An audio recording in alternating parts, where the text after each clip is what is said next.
Muscles that are described as guy wire muscles, those are the muscles that are between your rib cage and your pelvis.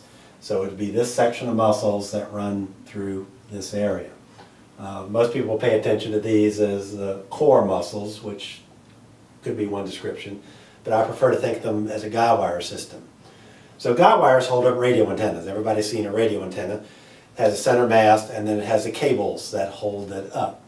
So the mast would be our spine. So we have a spine that acts like an antenna mast, and then the muscles that wrap around the middle are going to be your guy wires.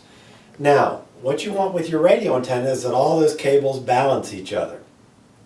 What we find in most clients is they don't.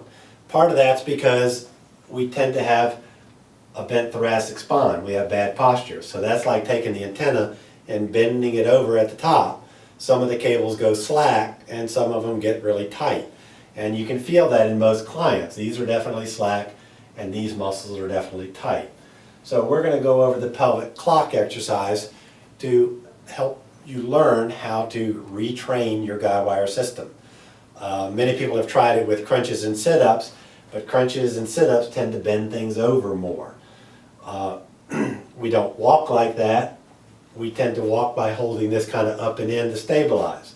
So the pelvic clock exercise begins the training process to help, again, your body use that area more ideally. All right, so for the pelvic clock, you're going to lie on your back and you want your legs propped up on some stationary object. So that can be a chair, ottoman, turn over a laundry basket, anything so the legs are very relaxed. So you're going to imagine that there's a clock face resting on your stomach. 12 is up that way, 6 is down that way. Now 6 and 12 are just simple pelvic tilt directions. So I'm going to have you start out by grabbing your pelvis just to demonstrate the movement.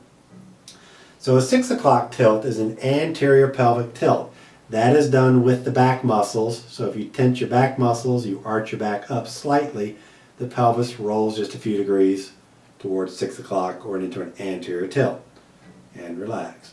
So that was very nicely done. Everything stayed relaxed. Now the opposite direction is a 12 o'clock tilt. Opposite directions are done with the opposite muscle. It's just like my tricep straightens my elbow, my bicep bends my elbow.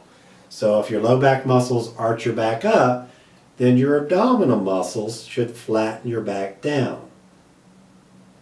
So go ahead.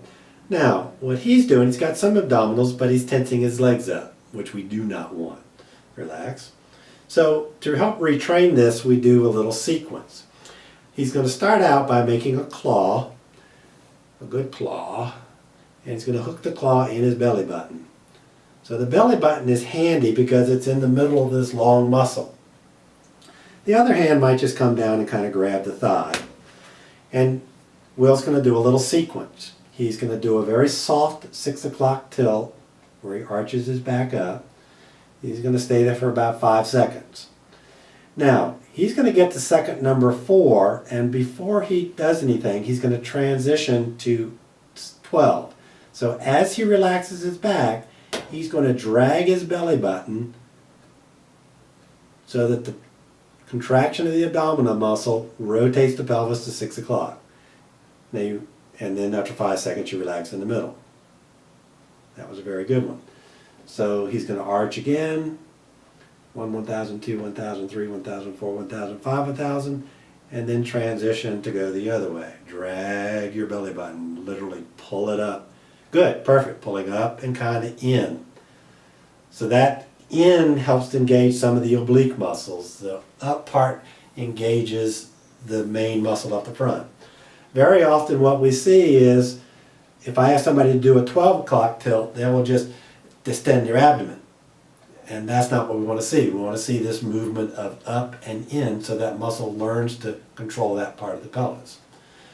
From here we can go to some controlled leg lift type exercises that will strengthen the muscle in a way that's similar to the way it's going to be used when we go vertical. But we must master this exercise first.